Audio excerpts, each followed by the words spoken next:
டிஎன்பிசியோட previous year question தான் பார்த்துட்டு இருக்கோம். இது ஒரு ஐயரம் மற்றும் பாலிட்டி கொஸ்டின். மதராஸ் மாநிலம் தமிழ்நாடு என பெயர் மாற்ற வேண்டி விருதுநகர் சங்கரலிங்கனார் உண்ணாவிரதம் இருந்து உயிர் துறந்த ஆண்டு எது அப்படின்னு சொல்லி கேட்டிருக்காங்க. சரி, இதை பத்தினா கொஞ்சம் டீட்டெயில்ஸ் பார்த்துருவோம். ஃபர்ஸ்ட், மொழிவாரி மாநிலமா பிரிக்க வேணும் அப்படின்னு சொல்லி போராட்டம் நடத்தினது யார் அப்படின்னா பொட்டி ஸ்ரீராமுலு.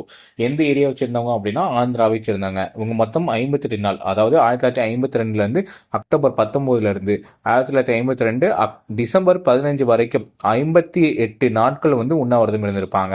ஆந்திரா மாநிலம் தனியா பிரிக்க வேண்டும் அப்படின்னு சொல்லி. இதுக்காக தான் மொழிவாரி மாநிலங்களாக பிரிக்கப்பட்டிருக்கும். அடுத்து, மதராஸ் மாகாணம் அப்படிங்கிறது தமிழ்நாடு அப்படின்னு சொல்லி பெயர் மாற்ற வேண்டும் அப்படின்னு சொல்லி சொன்னது சங்கரலிங்கனார், விருதுநகரை சேர்ந்த சங்கரலிங்கனார்.